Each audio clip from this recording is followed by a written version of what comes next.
Hello students, good morning student. अब हम बात करने जा रहे हैं ट्रिग्नोमेट्री के नेक्स्ट लेक्चर पे, that is trigonometric equation. Student, trigonometric equation पर हम बात करने जा रहे हैं। किस पर बात करने जा रहे हैं स्टूडेंट? ट्रिग्नोमेट्रिक इक्वेशन पर बात करने जा रहे हैं। ट्रिग्नोमेट्रिक इक्वेशन से रिलेटेड बात करने जा रहे हैं student. Trigonometric equations student, trigonometric equation ये है टॉपिक नंबर 9। ट्रिग्नोमेट्रिक इक्वेशन से रिलेटेड अब हम बात करने जा रहे हैं। ओके स्टूडेंट, अभी तक आपने देखा था लीनियर इक्वेशन क्या होता है, क्वाड्रेटिक इक्वेशन क्या होता है, ये सारी इक्वेशन आपने बात कर ली थी। अभी अभी एक नया टर्म आ गया, ट्रिग्नोमेट्रिक इक्वेशन। स्टूडेंट, इक्वेशन है तो इक्वल टू जीरो तो आएगा ही आएगा, इक्वल टू जीरो तो आएगा ही आएगा, इक्वल टू जीरो इसका मतलब इक्वल टू की साइन आएगी, बाकी जीरो के साइड भी कुछ भी हो सकता है। तो स्टूडेंट कह रहे हैं कि an equation involving trigonometric functions, an equation involving trigonometric functions is called a trigonometric equation. ये क्या है स्टूडेंट? एक ट्रिग्नोमेट्रिक इक्वेशन है। आप देखो, कह रहे हैं कि यहाँ पे अगर इक्वेशन कह रहे हैं कि ट्रिग्नोमेट्रिक इक्वेशन है स्टूडेंट, ट्रिग्नोमेट्रिक इक्वेशन है, कह रहे हैं कि an equation involving trigonometric functions in variable is called trigonometric equation. Student, ये क्या है? ट्रिग्नोमेट्रिक इक्वेशन है। अब स्टूडेंट, इसके इक्वेशन है तो सॉल्यूशन तो होगा ही होगा। ओके स्टूडेंट, इक्वेशन है तो सॉल्यूशन तो होगा ही होगा। तो हम बात करने जा रहे हैं कि ट्रिग्नोमेट्रिक इक्वेशन का सॉल्यूशन कैसे फाइंड करेंगे। स्टूडेंट, ट्रिग्नोमेट्रिक इक्वेशन का सॉल्यूशन कैसे फाइंड करेंगे? तो स्टूडेंट ध्यान देने की बात है, आप देखो क्या कह रहे हैं स्टूडेंट, ध्यान देने की बात है। आप देखो कह रहे हैं कि ये है एक्स एक्सिस और ये है वाई एक्सिस, ये है वाई एक्सिस। स्टूडेंट, जिसको अभी हम थोड़े टाइम के लिए अभी प्लस ले रहे हैं, बाद में देखेंगे और भी क्वेश्चन। अभी हम प्लस से स्टार्ट कर रहे हैं। तो स्टूडेंट, आपको पता है कि इसके x की वैल्यू क्या है? कह रहे हैं कि x की वैल्यू अगर हम 60 डिग्री रख दें स्टूडेंट, 60 डिग्री रख दें तो कह रहे हैं कि क्या होगा √3/2 जो है वो sin 60 की वैल्यू होगी।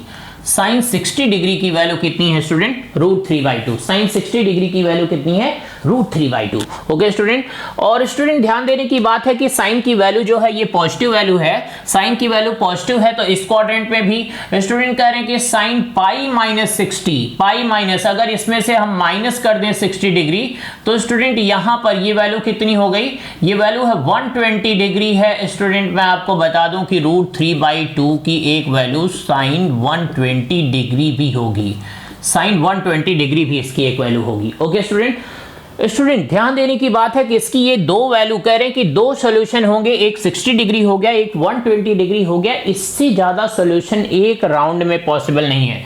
स्टूडेंट, एक राउंड की अगर हम बात करें तो यहां से स्टार्ट करके यहां से स्टार्ट करके यहां तक एक कंप्लीट साइकिल में, स्टूडेंट बड़ी इंपॉर्टेंट बात है, एक कंप्लीट साइकिल में 0 से 360 के बीच में एक ट्रिग्नोमेट्रिक इक्वेशन के केवल दो ही सॉल्यूशन होंगे। एक ट्रिग्नोमेट्रिक इस टाइप का कह रहे हैं कि स्टूडेंट कह रहे हैं कि ट्रिग्नोमेट्रिक इक्वेशन है तो दो सॉल्यूशन होंगे। वो दो सॉल्यूशन आ चुके हैं और आपको पता है कि student third and fourth quadrant में कोई सॉल्यूशन नहीं आना है। क्यों? क्योंकि थर्ड एंड फोर्थ क्वाड्रेंट में साइन नेगेटिव होता है। अगर स्टूडेंट इसके दो सॉल्यूशन आ गए, अगर यही क्वेश्चन होता sin x इक्वल टू -√3/2 होता स्टूडेंट, तो क्या होता? इसके भी दो सॉल्यूशन आते और वो कहां? थर्ड एंड फोर्थ क्वाड्रेंट में आते। ये बात अब आपको ध्यान रखनी है। ओके, ट्रिग्नोमेट्रिक इक्वेशन की हम बात कर रहे हैं। ट्रिग्नोमेट्रिक इक्वेशन क्या है? An equation involving trigonometric functions in variable. तो स्टूडेंट कह रहे हैं कि ऐसे इक्वेशन को हम ट्रिग्नोमेट्रिक इक्वेशन बोलते हैं और इसका सॉल्यूशन दैट मींस जो x की वैल्यू आएगी वो क्या होगी? दैट मींस जो x की वैल्यू आएगी वो क्या होगी स्टूडेंट? हमें उस पर बात करनी है। तो स्टूडेंट अभी हमने थोड़ी सी बात की, वो क्या की कि कंप्लीट एक साइकिल में कह रहे हैं, कंप्लीट एक साइकिल में, एक साइकिल जब हम रोटेट करेंगे तो कह रहे हैं कि कंप्लीट एक साइकिल में एक ट्रिग्नोमेट्रिक इक्वेशन के दो ही सॉल्यूशन होंगे। अब ये बात आपको ध्यान रखनी है स्टूडेंट। अगर हम साइकिल रोटेट करते रहें, कह रहे हैं यहां से फिर आगे की तरफ बढ़ेंगे, फिर आगे की तरफ सेकेंड साइकिल कंप्लीट करेंगे स्टूडेंट, तो कह रहे हैं कि क्या होगा? फिर से दो सॉल्यूशन आ जाएंगे। फिर से स्टूडेंट थर्ड साइकिल अगर हम कंप्लीट करें, थर्ड साइकिल कंप्लीट करें तो फिर से दो सॉल्यूशन आ जाएंगे स्टूडेंट। फिर से अगर हम फोर्थ साइकिल कंप्लीट करें तो कह रहे हैं कि फिर से दो सॉल्यूशन आ जाएंगे स्टूडेंट। ऐसे हम रोटेट करते रहेंगे और सॉल्यूशन आता रहेगा। ओके स्टूडेंट, बात समझ में आ गई आपको? कह रहे हैं देखो, आप जितनी बार हम रोटेट करेंगे उतने दो नए आंसर आ जाएंगे। तो स्टूडेंट आपने पढ़ा था लीनियर इक्वेशन और क्वाड्रेटिक इक्वेशन के केस में कि एक इक्वेशन की जितनी डिग्री होती है उसके उतने ही रूट्स या उतने ही सॉल्यूशन होते हैं। लेकिन स्टूडेंट ट्रिग्नोमेट्री तो कुछ और ही कह रही है। ट्रिग्नोमेट्री कह रही है कि यहां पर ट्रिग्नोमेट्रिक इक्वेशन के कितने सॉल्यूशंस होंगे, इनफाइनाइट सॉल्यूशंस, क्योंकि हम रोटेट करते रहेंगे करते रहेंगे करते रहेंगे और सॉल्यूशन हर रोटेशन में 2 सॉल्यूशन आते रहेंगे आते रहेंगे आते रहेंगे और कितने सॉल्यूशन हो जाएंगे ऐसे, infinite number of solutions. Okay okay student, ये बात क्लियर हो गई आपको। तो अभी ट्रिग्नोमेट्रिक इक्वेशन से रिलेटेड हमने बात की कि ट्रिग्नोमेट्रिक इक्वेशन क्या है, उसके सॉल्यूशन कैसे होंगे। तो स्टूडेंट मैं आपको बता दूं कि ये ट्रिग्नोमेट्रिक इक्वेशंस हैं, ये ट्रिग्नोमेट्रिक इक्वेशंस हैं, इनके 2 टाइप के, इनके जो सॉल्यूशन है वो 2 टाइप के हैं। एक क्या है स्टूडेंट प्रिंसिपल सॉल्यूशन, एक क्या है स्टूडेंट प्रिंसिपल सॉल्यूशन, स्टूडेंट एक क्या है principal solution, principal solutions, and एक है जनरल सॉल्यूशन। स्टूडेंट किसकी बात कर रहे हैं, जनरल सॉल्यूशंस की बात कर रहे हैं। Principal solutions and general solutions की स्टूडेंट हम बात कर रहे हैं, principal solutions and general solution की स्टूडेंट हम बात कर रहे हैं। तो अभी स्टूडेंट मैंने आपको बता दिया कि ट्रिग्नोमेट्रिक इक्वेशन को जब हम सॉल्व करेंगे, ट्रिग्नोमेट्रिक इक्वेशन को जब हम सॉल्व करेंगे तो बहुत सारे सॉल्यूशन आ रहे हैं, बहुत सारे इनफाइनाइट नंबर ऑफ सॉल्यूशंस आ रहे हैं। तो स्टूडेंट ध्यान देने की बात है कि देखो आप एक कंप्लीट साइकिल में 2 ही सॉल्यूशन आ रहे हैं, 0 से 360 के बीच में जो सॉल्यूशन है वो 2 सॉल्यूशन हैं, उन्हीं 2 सॉल्यूशन को हमने नाम दिया प्रिंसिपल सॉल्यूशन। लेकिन अगर हम सारे सॉल्यूशन की बात करें तो उनका नाम दिया हमने general solution, general solution. Okay बच्चों, बात क्लियर हो गई। कह रहे हैं कि एक कंप्लीट रोटेशन में, एक कंप्लीट साइकिल में 2 सॉल्यूशन आएंगे, उसके वो दोनों सॉल्यूशन उनका नाम रख दिया प्रिंसिपल। बाकी कंप्लीट जितने भी सॉल्यूशन आएंगे उन दोनों के साथ सबको मिला के अगर हम सारे सॉल्यूशन की बात करें तो that is general solution. Okay student, general solution. तो अभी बात क्लियर हो गई स्टूडेंट की, कह रहे हैं कि एक इक्वेशन के 2 सॉल्यूशन होंगे, principal solution and general solution. तो वो प्रिंसिपल सॉल्यूशन और जनरल सॉल्यूशन हम कैसे फाइंड करेंगे। तो स्टूडेंट अभी मैंने आपको क्लियर कर दिया कि एक ट्रिग्नोमेट्रिक इक्वेशन के जो प्रिंसिपल सॉल्यूशन होंगे, इसका मतलब वो 2 ही होंगे। क्या होंगे स्टूडेंट, वो 2 ही सॉल्यूशंस होंगे। और जनरल सॉल्यूशन कितने होंगे, वो तो नंबर ऑफ सॉल्यूशंस होंगे, इनफाइनाइट सॉल्यूशंस होंगे। तो स्टूडेंट यहां से रिलेटेड क्या क्वेश्चन है, देखो आप लोग, क्वेश्चन क्या है स्टूडेंट, क्वेश्चन क्या है स्टूडेंट, क्वेश्चन है find the principal and general solutions, find the principal and general solutions, principal and general solutions, general solutions, general solutions of the equation, of the equation। Student equation क्या है, equation है sin x equal to -√3/2। इसका हमें student क्या बताना है, principal solution and general solution बताना है। स्टूडेंट अभी मैंने आपको बात क्लियर कर दी है कि प्रिंसिपल सॉल्यूशन क्या होंगे, जनरल सॉल्यूशन क्या होंगे।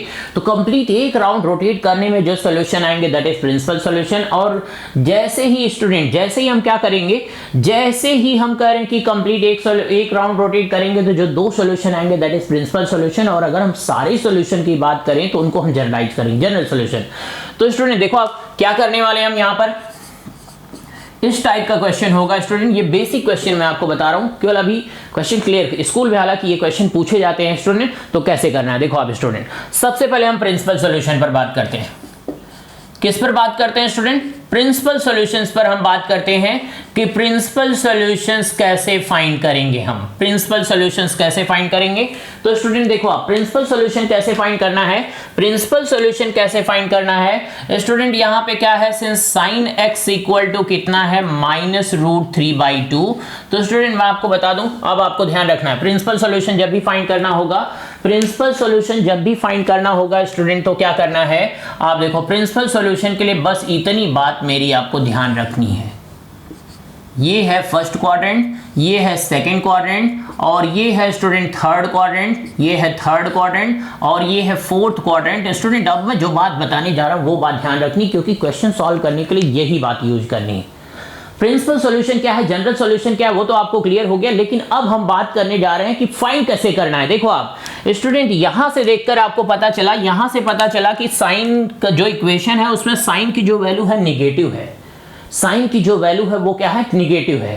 तो स्टूडेंट मैं आपको बता दूं, अगर आपको फर्स्ट क्वाड्रेंट में सॉल्यूशन चाहिए तो प्रिंसिपल सॉल्यूशन चाहिए तो थीटा, एंड सेकंड क्वाड्रेंट में चाहिए तो उसका फॉर्मूला है पाई माइनस थीटा, यहां पर पाई प्लस थीटा और यहां पर 2 पाई माइनस थीटा।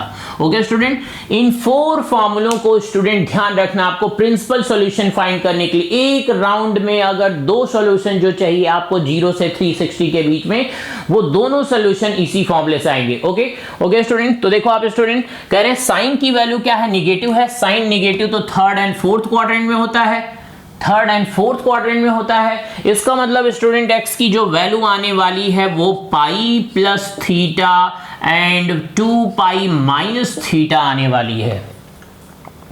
ओके बच्चों, क्लियर है? Pi plus theta third and fourth quadrant में चाहिए ना। कैसे पता चला? क्यों? क्योंकि साइन का जो वैल्यू है वो निगेटिव है, और निगेटिव वैल्यू तो sine third and fourth quadrant में होता है।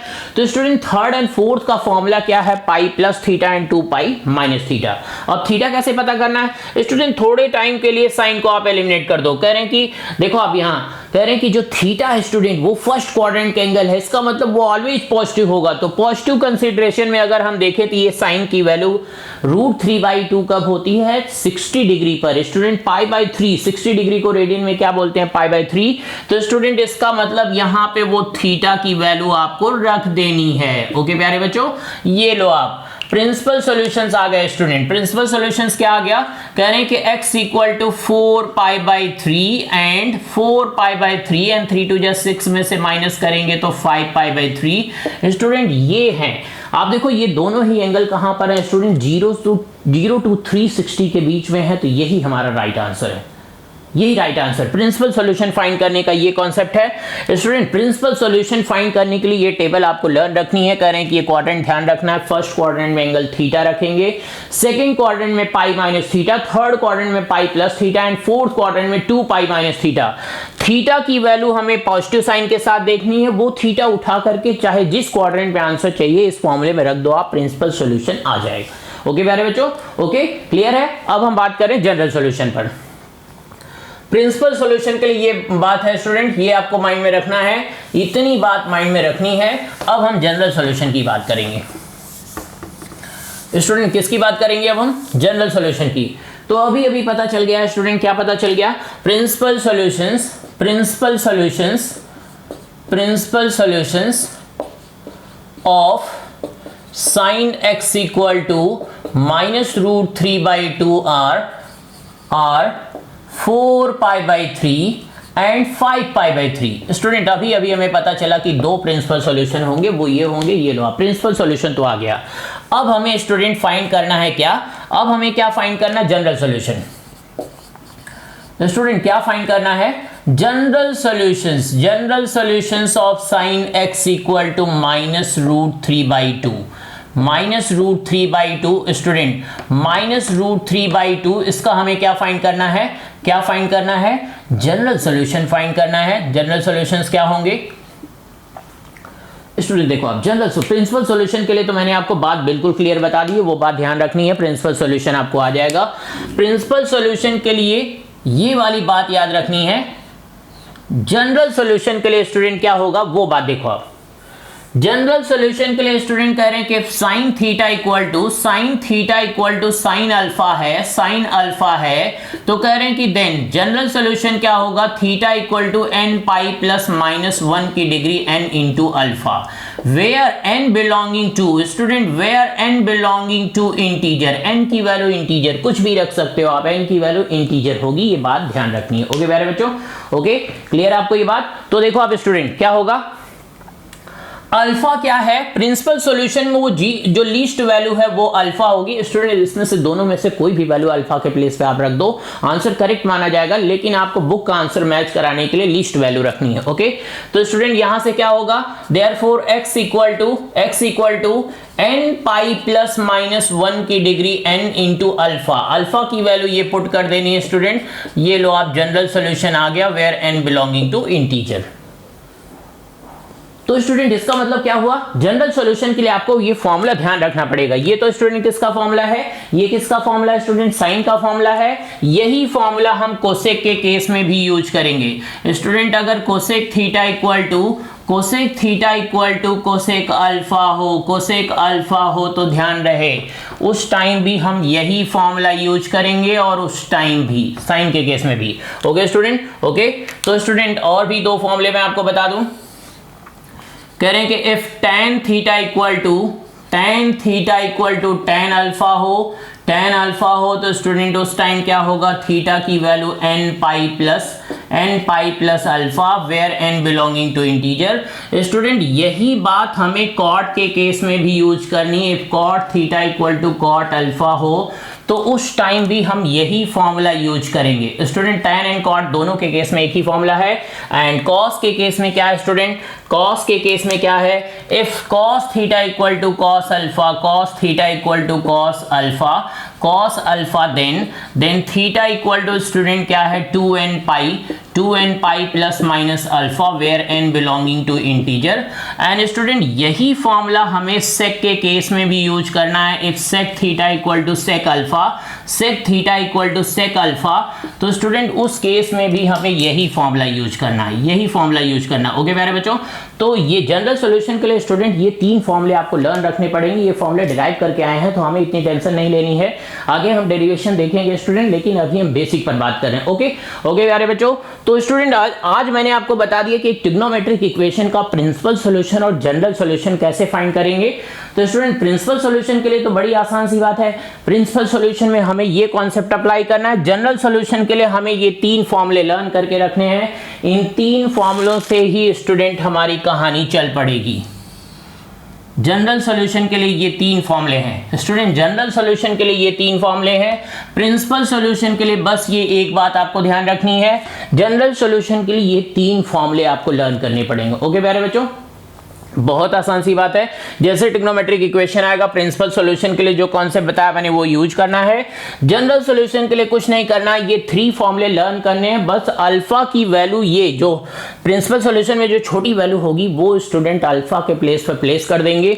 स्टूडेंट एन की वैल्यू अब आप रखते जाओ, कितने सॉल्यूशंस आएंगे, इनफाइनाइट सॉल्यूशंस आएंगे।